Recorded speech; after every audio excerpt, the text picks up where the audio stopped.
Bueno, te tendría que llamar domador. Domador. Buenas noches, Voy a domador. pedir una chaquetilla roja, algunos adornos de color oro. Bueno, esta no ha sido, desde luego, Fernando, una semana cualquiera, sino una semana histórica, Sí. que comenzaba este lunes con el anuncio del rey de su abdicación. ¿Cómo conociste tú la noticia? ¿Qué estabas haciendo cuando te enteraste? Pues yo estaba en Televisión Española, donde trabajo por las mañanas, en el programa La Mañana de la 1 con Mariló Montero, y me enteré por la rueda de prensa del presidente del gobierno, el señor Rajoy. Como todo el mundo, bueno, como el 99,99% de los españoles. ¿Cuál fue tu reflexión cuando conociste esta noticia? ¿De alguna manera la esperabas? ¿Fue una sorpresa absoluta? Para mí fue una sorpresa absoluta, porque yo estaba convencido de que el rey no iba a abdicar. Y no tenía ninguna pista en otro sentido, y consecuentemente, pues mi primera reflexión ha sido decir, iba a decir un taco, qué extraño, qué extraño. Bueno, luego empiezas a procesar y empiezas a llegar a algunas conclusiones, pero la impresión inicial fue esa, de sorpresa profunda. A mí me interesa mucho, Fernando, cuáles son esas conclusiones a las que llegaste, porque es verdad que el rey, su último discurso, parecía que iba a permanecer en el cargo durante muchos años, sí. Incluso en alguna declaración, es cierto que ya hace muchos años decía que un rey lo es hasta que muere en la cama. Sí. ¿Qué conclusiones, qué puede haber pasado? Yo creo que han pasado varias cosas. Ha pasado que el rey tiene oído y escucha lo que es la opinión pública, y de la abdicación se está hablando desde hace mucho tiempo. Entiendo que el rey tiene derecho al descanso y ha reflexionado y ha llegado a la conclusión de que ha llegado el momento de dejar el turno a su hijo, más o menos con las palabras que él ha dicho, que una nueva generación se encargue de las gestiones de este país y encare las reformas y transformaciones que demanda la sociedad. Creo que esa ha sido la expresión de Su Majestad.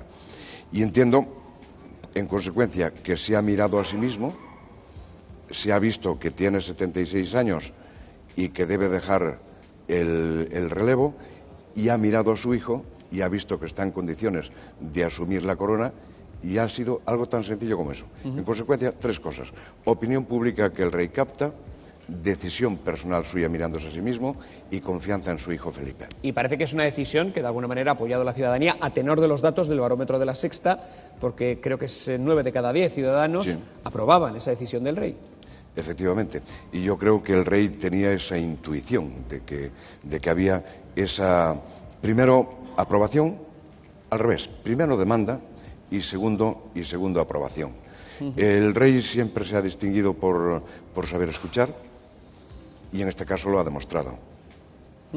Me gustaría hablar contigo también del mensaje en sí, del mensaje de abdicación del rey de este lunes. Fue un mensaje breve y para mucha gente que hace análisis sintáctico y morfológico, lógicamente, de todo este tipo de mensajes, fue frío. Lo tildaron de un mensaje, en fin, frío, como te decía. ¿Qué opinión te merece? Tuvo una parte primera e inicial emotiva, en la del agradecimiento a la sociedad española, etc. Y efectivamente yo coincido en que a lo mejor al final hacía falta un poquito más de calor, un poquito más de poesía. No lo sé, eso va en gustos. A mí, en su conjunto, el mensaje del rey me ha gustado, pero he captado también esa opinión que tú dices y he examinado, pues sí. Es decir, a lo mejor en un momento tan candente, tan emotivo como ese, pues había que tener una mayor explosión de grandeur. El rey nunca la ha tenido, por otra parte, en sus discursos. Siempre ha sido unos discursos muy llanos, y entonces no tuvo nunca unos brotes importantes de emoción o de llamar a la emoción del país. ¿Tienes la sensación de que esta decisión estaba tomada hacía mucho tiempo o, digámoslo así, desde el último mensaje de Navidad hasta estas semanas? Yo creo, y no tengo por qué no creer, en la versión que se ha dado, es decir, que ha dado el propio rey, que una vez que ha cumplido 76 años, yo creo que no ha sido indiferente el discurso que pronunció en la Pascua Militar, donde el rey no tuvo su mejor día, y entonces el ver la repercusión que aquel discurso tuvo en la sociedad le ha llevado a repensar. Dice, ya estoy demasiado aquí. Y entonces empezó pues las conversaciones normales, pues supongo que con el jefe de la casa, con sus personas más íntimas, con el presidente del gobierno, y naturalmente con el príncipe Felipe y con la princesa Leticia. Se habló también mucho de que en realidad tenían poco espacio, poca pista de aterrizaje para una noticia de esta envergadura, porque teníamos unas elecciones europeas, hay otras a vuelta de verano. También es verdad que está la noticia de cómo Rubalcaba abandonaba el Partido Socialista. Sí. Había pocas fechas, ¿no?, donde encajar un mensaje así. Por orden, yo creo que el calendario electoral ha sido decisivo. No se podía hacer antes porque entraríamos en la campaña electoral de las europeas. No se podía esperar mucho porque nos acercaríamos peligrosamente a las municipales. Y recordemos que, como consecuencia de unas elecciones municipales, empezó la Segunda República en este país. Eso está en la memoria colectiva y está en la memoria, por supuesto, de quien tiene que tomar una decisión tan importante como esta. Con lo cual, sí, ciertamente el margen temporal era muy estrecho. Por cierto, que quien mandó un mensaje que también fue muy escuchado y muy analizado fue también la reina cuando dijo: está todo organizado, nada va a cambiar. Fue quizá la más tranquilizadora respecto a las palabras de su marido. Es que la reina es mucha reina. La reina domina el escenario, la reina domina muy bien las palabras y la reina transmite serenidad. Y fue lo que hizo. Ha sido unas declaraciones cortísimas, pero de gran eficacia, como tú acabas de señalar. El tema de la inviolabilidad está también en debate. Parece que va a haber un lapso durante el cual pues, el rey va a tener menos protección jurídica que un defensor del pueblo, que parlamentario, en fin, que cualquiera de los 10.000 aforados que tenemos en este país. Vamos a ver, lo que dice la Constitución, me parece que es en su artículo 56.3, es que la persona del rey es inviolable. Naturalmente eso se refiere al rey, es decir, a partir del día 19, al rey Felipe VI. Quien no sea Felipe VI deja de ser inviolable. Cuestión distinta es que esté aforado. Yo entiendo que quien ha sido rey durante 39 años, exactamente 38 años y 5 meses, tiene tanto derecho como un diputado regional a que no tenga que ir al primer juzgado que esté de guardia en el momento en que tenga, por ejemplo, un accidente de tráfico. Y no digo más. Fernando, tú que le conoces bien, a quien todavía es rey, ¿cuánto puede haber pesado en su decisión hechos como el de Botswana, la imputación de su hija menor? ¿Qué peso puede haber tenido esos hechos en la decisión de abdicación? Quiero matizar una cosa. Yo no conozco al rey más que cualquier otro periodista.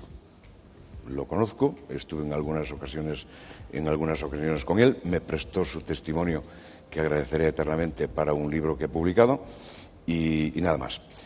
Eso pesa. Lo que acabas de decir pesa. Y yo creo que antes citaba alguien en la tertulia las encuestas de cuando estaba en una calificación del 7%, de 7 puntos y baja a 3,7, el descenso, a mi juicio, empieza sobre el año 2000, que es cuando se incorpora a la opinión captada por el CIS la población joven como tú, que no habéis vivido la transición y que la monarquía significa poco para vosotros. En ese momento empieza la caída. Se agrava, efectivamente, con el escándalo Urdangarín y tiene un remate infeliz con el episodio de Botswana. Para el rey fue una lección tremenda,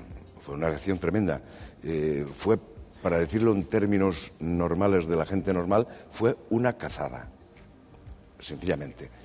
Eso al rey le ha pesado tanto que ha salido de su habitación pidiendo disculpas y prometiendo que no volvería a ocurrir. Eso es insólito en un jefe de Estado. Consecuentemente, yo primero lo aplaudo el gesto, y segundo, quede para la historia. Es decir, que no se pueden cometer errores. El rey no es perfecto, el rey es humano. El rey comete errores, imprudencias y de todo tipo, o los ha cometido. Y ese ha sido, sin duda, el peor para su persona. Si ha influido al final, yo creo que sí. Yo creo que sí, porque ha influido en la opinión pública, que ha perdido un poco de aprecio a una persona tan venerada como estaba siendo su majestad durante todo el tiempo. Gran tarea tiene por delante el príncipe Felipe, porque muchos de estos problemas aún siguen coleando, es decir, aún sigue abierto el proceso NOS, aún sigue abierta esa posible imputación de la infanta.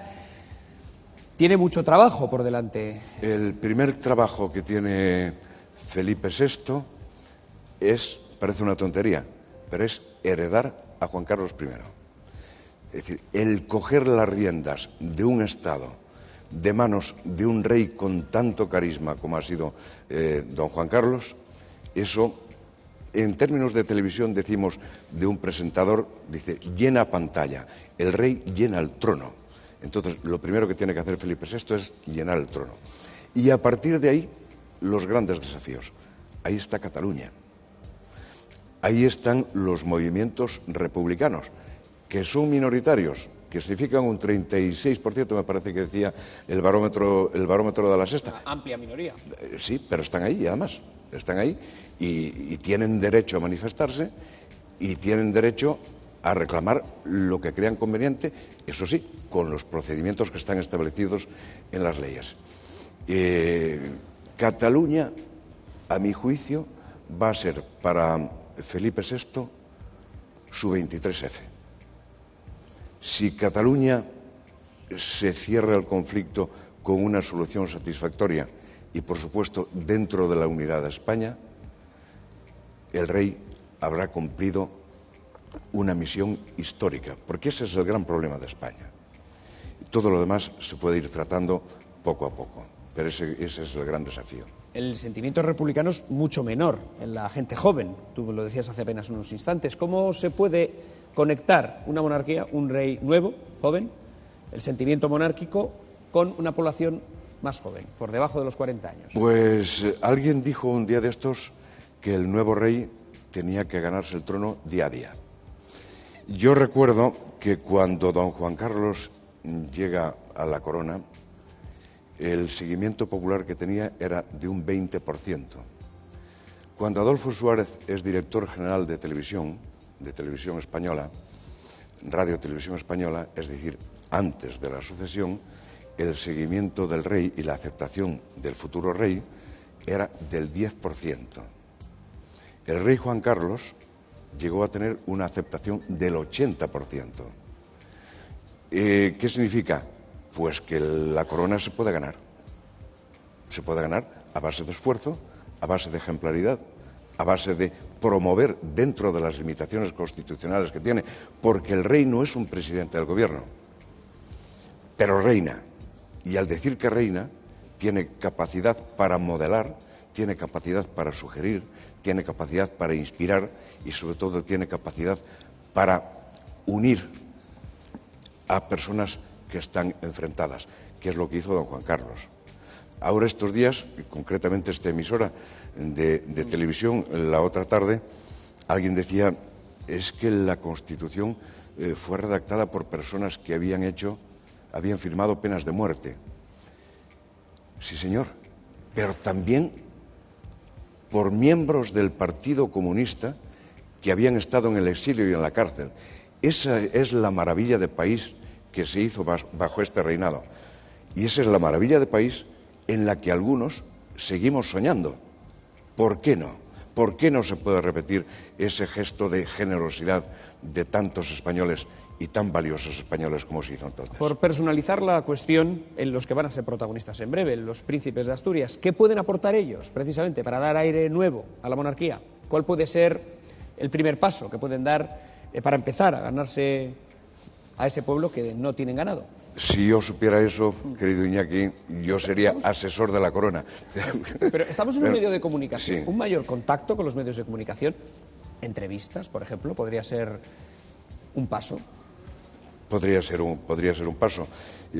Claro, yo siendo periodista no voy a discutirle a Iñaki López la necesidad de que los reyes hagan entrevistas. Yo mismo me ofrezco a entrevistarlos. Sí. Yo creo que lo que tienen que hacer es lo que han venido haciendo hasta ahora. Primero, acercarse a la sociedad civil, recoger los planteamientos de la sociedad civil para, una vez recogidos, transmitírselos al gobierno. Estar cerca de la gente, ser absolutamente ejemplares. Ahora van a pasar la prueba del juicio de Iñaki Urdangarín. No sabemos si va a ser procesada o no va a ser procesada la infanta Cristina. Ya no es familia real la infanta Cristina. Actúese en consecuencia. Es decir, con la separación de vida. Es muy duro. Sí. Es muy duro. Pero ante una sociedad española que reclama ejemplaridad, a lo mejor hay que sacrificar a alguien tan querido como una hermana. Esto es muy difícil de decir, pero yo creo que es un gesto que la sociedad española sabrá apreciar. Pero ¿cómo se materializa un sacrificio de ese tipo? ¿El príncipe será capaz de dar un paso así? No se materializa de ninguna forma. Es decir, el príncipe no puede decirle a un juez, procese usted a mi hermana. El príncipe no puede hacer ningún gesto externo. Pero podría hablar con su hermana para la renuncia dinástica de la que tanto se ha hablado. Es que la renuncia dinástica ya es menor. Ya es menor. Porque quien hereda será la infanta Leonor, salvo accidente, con lo cual estaríamos hablando de otra cosa. Distancia, sin